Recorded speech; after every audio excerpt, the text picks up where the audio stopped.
Assalamualaikum warahmatullahi wabarakatuh. Apa kabar teman-teman? Saya harap teman-teman selalu ada dalam keadaan baik-baik saja, sehat, dan teman-teman selalu berbahagia dimanapun teman-teman berada. Oke Mang, pada kesempatan ini saya mendapatkan sebuah cerita dari seseorang. Ya, kita sebut saja dia Rudy.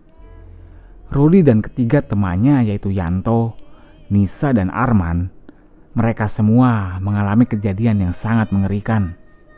Sampai-sampai dua di antara mereka begitulah.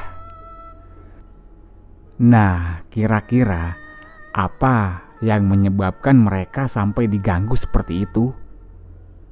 Simak terus ceritanya sampai akhir. Tapi sebelum ke cerita, alangkah lebih baiknya jika teman-teman mensupport dulu channel ini dengan cara mengklik tombol subscribe. Silahkan like buat yang suka, dislike buat yang tidak suka, dan jangan lupa nyalakan juga lonceng notifikasinya. Oke? Terima kasih teman-teman. Ini terjadi pada tahun 2006 di sebuah gunung yang ada di Jawa Barat. Rudy dan satu temannya yang bernama Yanto merupakan pendaki yang sudah cukup sering melakukan pendakian. Sedangkan Arman dan Nisa adalah sepasang kekasih yang merupakan teman dari Yanto. Di akhir tahun 2006, mereka ingin melakukan pendakian sebagai perayaan untuk menyambut tahun baru 2007. Awalnya Rudy hanya ingin melakukan pendakian berdua bersama Yanto. Tapi Rud, teman gua katanya pengen ikut. Siapa toh? Gua kenal gak sama orangnya? Kagak, lu kagak kenal. Soalnya dia itu teman lama gua yang baru balik dari luar kota. Oh, ya udah, gak apa-apa. Ajak aja sekalian. Singkat cerita, pagi hari sebelum berangkat, mereka semua kumpul di rumah Yanto. Rudy, Arman, dan Nisa saling berkenalan satu sama lain. Lalu, maaf bro, sebelumnya lu pernah ngedaki nggak? Kalau gua sih udah pernah pas zaman sekolah dulu, tapi cewek gua belum. Ya makanya dia pengen ikut, pengen ngerasain suasana pendakian katanya. Rencana mereka baru akan berangkat menuju base camp pukul 9 pagi. Sembari menunggu jam keberangkatan, Arman dan Nisa pergi berbelanja untuk kebutuhan konsumsi selama pendakian. Sekitar pukul 8:30, Arman dan Nisa kembali. Lalu mereka semua mulai mempacking semua keperluannya. Setelah semua dirasa lengkap, mereka pun bersiap menuju base camp. Jarak dari rumah Yanto menuju base camp tidaklah terlalu jauh. Hanya membutuhkan waktu sekitar 45 sampai 1 jam perjalanan. Dan tepat pukul 10, mereka sampai di base camp. Kebetulan, Rudy sudah kenal dengan salah satu penjaga base camp yang ada di sana. Jadi, semuanya sudah disiapkan. Mereka tinggal berangkat. Tanpa berlama-lama di sana, mereka langsung berjalan. Karena saat itu kondisi masih sangat pagi, jadi banyak pengunjung, baik yang sekedar berwisata maupun pendaki. Di tengah perjalanan, tiba-tiba Nisa mengeluh kalau dia pusing. Jadi perjalanan pun harus dihentikan. Setelah beberapa lama Nisa tidak kunjung membaik. Dan gimana nih bro? Cewek gua kayaknya gak mungkin deh kalau harus ngelanjutin perjalanan sampai ke atas. Rudy menyarankan supaya Nisa dan Arman kembali turun menuju base camp dan nanti minta perawatan dari pihak base camp. Tapi Nisa tidak mau. Akhirnya Rudy dan Yanto mengambil keputusan kalau mereka membatalkan perjalanan menuju puncak dan mengalihkan kegiatan mereka menjadi sekedar camping saja. Ya, saat itu mereka akan camping di sebuah air terjun yang ada di kaki gunung tersebut. Setelah Nisa mulai membaik, akhirnya mereka kembali melanjutkan perjalanan menuju air terjun. Perjalanan mereka bisa dibilang sangat lambat karena kondisi Nisa yang suka tiba-tiba pusing dan berhenti buat istirahat. Sekitar pukul 1 siang, mereka baru sampai di lokasi camping. Kondisi di sana bisa dibilang masih ala kadarnya. Ada beberapa fasilitas seperti kamar mandi dan toilet. Ya, sayangnya sudah tidak terawat. Mereka pun mendirikan tenda di pinggiran sungai. Tenda mereka berdekatan. Setelah tenda dibangun, Nisa langsung istirahat. Ya, dia istirahat di dalam tenda, ditemani oleh Arman. Sementara Rudi dan Yanto mencari kayu bakar buat membuat api unggun. Sebenarnya saat itu masih siang, tapi kondisi mulai gelap karena langit mendung. Dan benar saja, tidak lama setelah itu hujan turun. Hujan turun dengan sangat deras, dibarengi oleh sinar matahari. Ya, kalau kata orang Sunda mah, itu namanya hujan poyan. Alah, hujan itu. Nyari buat neduh dulu yuk. Iya Rud, mendingan kita cari buat neduh dulu aja. Tidak jauh dari tempat mereka, di sana ada saung. Mereka berdua langsung menuju saung itu. Aduh, untung ada saung. Lu ada rokok nggak? Ada nih. Ya udah, sambil nunggu hujan reda, mendingan kita ngerokok dulu aja. Oke toh. Di sana mereka berdua menghisap rokok sambil menunggu hujan reda. Sudah lebih dari setengah jam mereka berteduh di sana, tapi hujan tidak kunjung reda. Ketika melihat jam tangan, saat itu sudah menunjukkan pukul 4:30 sore. Dan tiba-tiba terdengar ada suara dari balik pohon. Suaranya itu mirip seperti orang yang menggigil. Ya, menggigil kedinginan. Suara apaan, Rud? Lah, iya toh, kirain gua doang yang denger. Mereka berdua tidak ada yang berani melihat ke arah suara itu. Yang mereka lakukan hanyalah saling menatap satu sama lain. Tapi suara yang awalnya seperti orang yang menggigil, tiba-tiba suara itu berubah menjadi suara tertawa. Dan Jang, cik atuh Aki minta cai, Aki hayang nginum. Di saat yang bersamaan, Rudi merasa kalau ada sesuatu yang menyentuh pundaknya. Dan di sana Rudi pun menyadari kalau ada sesuatu di belakang dia. Seketika Rudi pun kaget. Lalu dia menarik tangan Yanto dan mereka berdua berlari secepat mungkin. Mereka berdua sudah berlari cukup jauh dari saung itu. Dan udah aman, Rud. Bentar deh, Tok. Bentar. Kayaknya ada yang aneh. Hah? Aneh apaan, Rud? Mereka berdua melihat ke sekitar. Dan ternyata mereka tidak kemana-mana. Iya, mereka masih ada di tempat yang sama. Mereka tahu itu karena di samping mereka itu ada saung yang digunakan buat berteduh tadi.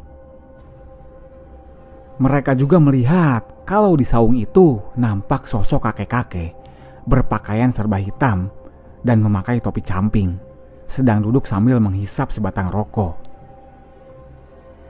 Tanpa pikir panjang, mereka kembali berlari. Kali ini mereka berusaha untuk lebih tenang, dan setelah beberapa saat, akhirnya mereka sampai di tempat camping. Setelah sampai di sana, betapa terkejutnya mereka. Karena ketika itu, Rudi dan Yanto menyaksikan kalau Arman dan Nisa sedang melakukan hubungan yang semestinya tidak dilakukan di hutan semacam ini. Ya, mereka berdua sedang berhubungan intim. Melihat kejadian itu, Rudi dan Yanto sangat marah. Lantas mereka berdua mendekat ke arah tenda Arman dan juga Nisa. Tapi hal aneh kembali terjadi. Mereka berdua tidak bisa mendekat ke arah tenda itu. Seolah-olah mereka berdua itu terhalang oleh sesuatu. Tidak ada yang bisa mereka lakukan selain meneriakkan nama Arman dan juga Nisa. Tapi yang mereka lakukan itu percuma, karena Arman dan Nisa tidak mendengarnya. Langit sudah mulai gelap. Rudi sudah pasrah.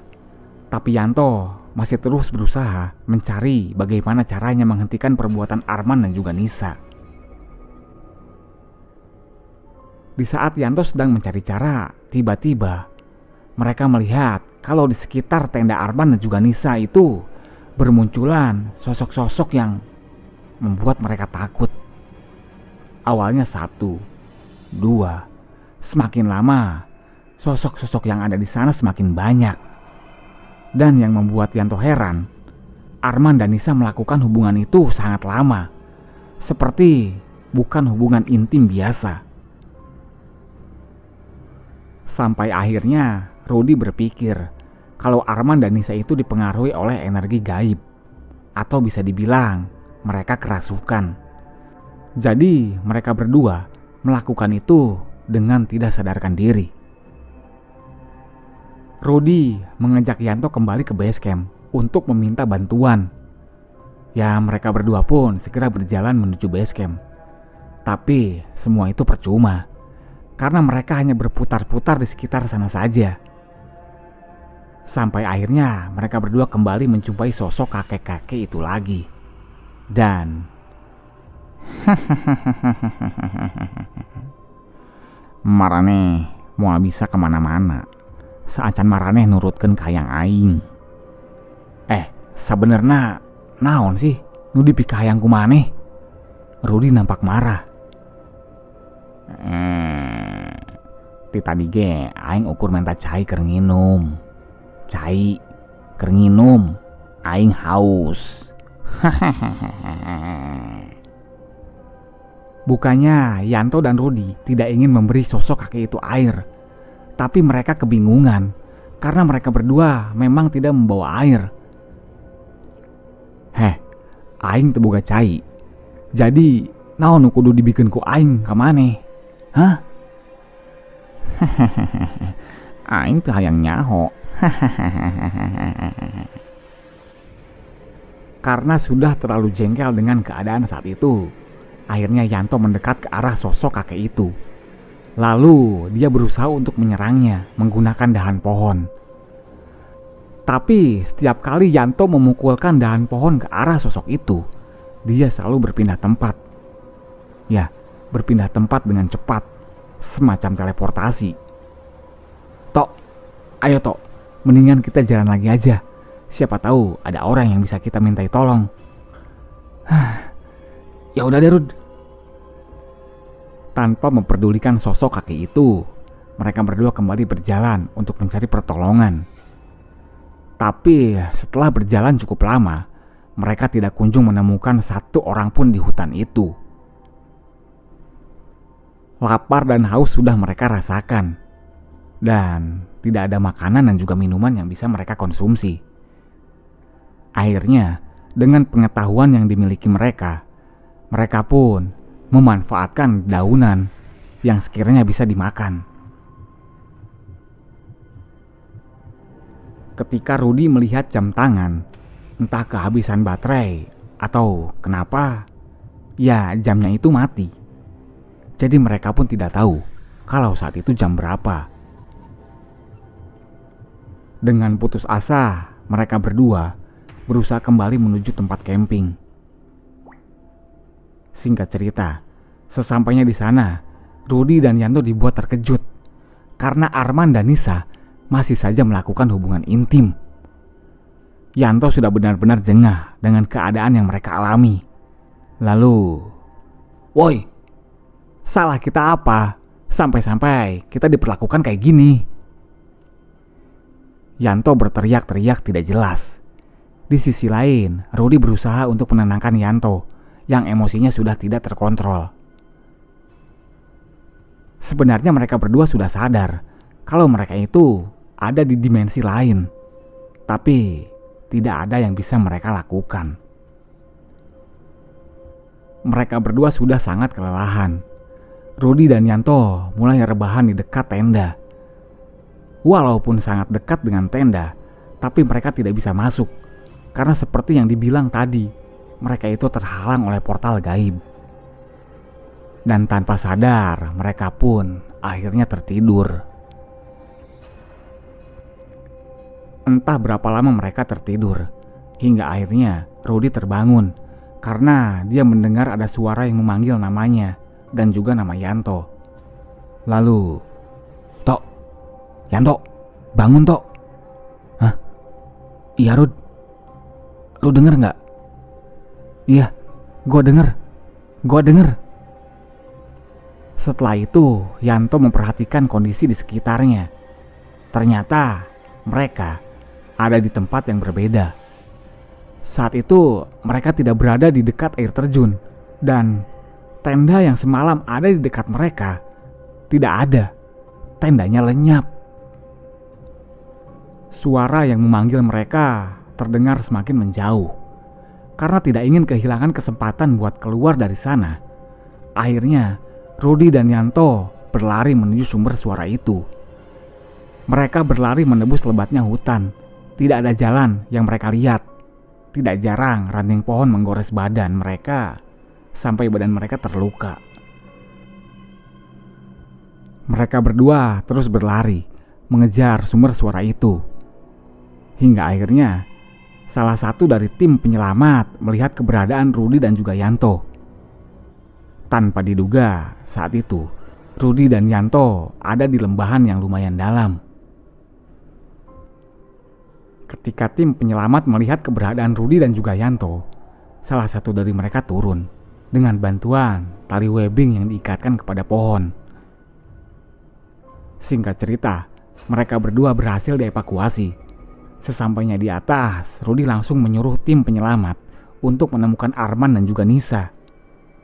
Setelah itu, Rudy tidak sadarkan diri. Tim penyelamat langsung membawa Rudy yang dalam keadaan pingsan. Sementara Yanto, dia masih bisa berjalan. Hingga akhirnya mereka semua sampai di base camp. Sekitar 3 jam Rudy tidak sadarkan diri. Dan ketika Rudy sadar, "Teman-teman saya di mana, Kang?" Tenang, mereka aman kok." Dalam posisi tertidur, Rudy menoleh ke arah kiri. Di sana terlihat Yanto sedang duduk sambil minum teh hangat. Lalu, "Rud, ternyata Arman dan Nisa, mereka berdua kembali turun di hari itu juga." "Hah? Maksudnya gimana, Tok?" Salah satu petugas yang ada di sana menjelaskan kalau sekitar pukul 7 malam di hari mereka mendaki, Arman dan Nisa kembali ke base camp. Dikarenakan kesehatan Nisa sudah sangat tidak baik. Nisa dan Arman juga memberitahu pihak base camp kalau masih ada 2 temannya yang camping di dekat air terjun, yaitu Rudy dan Yanto. Awalnya pihak base camp tidak mengkhawatirkan semua itu, karena Yanto itu merupakan teman dari salah satu petugas base camp yang ada di sana. Setelah Nisa nampak membaik, pagi harinya petugas base camp mengantarkan Arman dan juga Nisa kembali ke rumahnya. Petugas base camp mulai merasa khawatir dengan keberadaan Yanto dan juga Rudy, karena sudah 3 hari 2 malam mereka berdua belum kembali.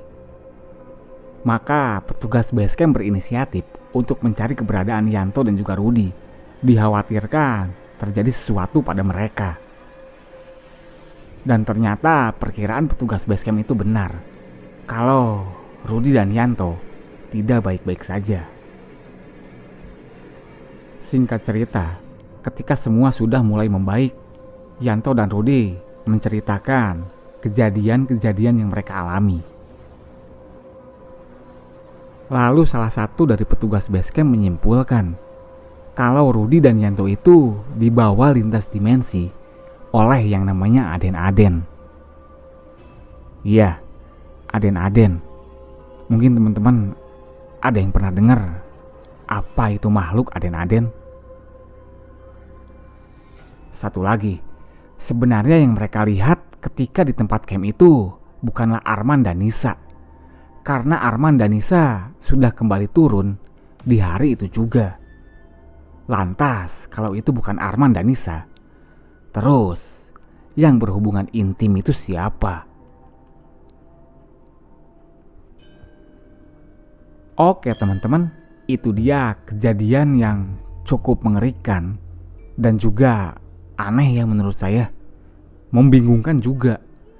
Ya karena bagaimana bisa Rudi dan Yanto melihat Arman dan Nisa berhubungan seks di sana, di tempat camping. Sementara Arman dan Nisa sudah turun di saat itu juga. Nggak tahu deh, bingung. Nggak masuk logika aja gitu kejadian ini. Ya tapi apapun bisa terjadi lah. Ya karena saya sangat percaya kalau di sekitar kita itu ada kehidupan lain yang kita tidak bisa lihat. Ya masalah mau percaya atau tidak, itu kembali ke diri masing-masing. Oke? Nah, kira-kira apa nih pelajaran yang bisa teman ambil dari kisah yang satu ini? Buat yang mau berargumen atau berkomentar, silakan ya, tulis di kolom komentar. Akhir kata saya ucapkan, Assalamualaikum warahmatullahi wabarakatuh.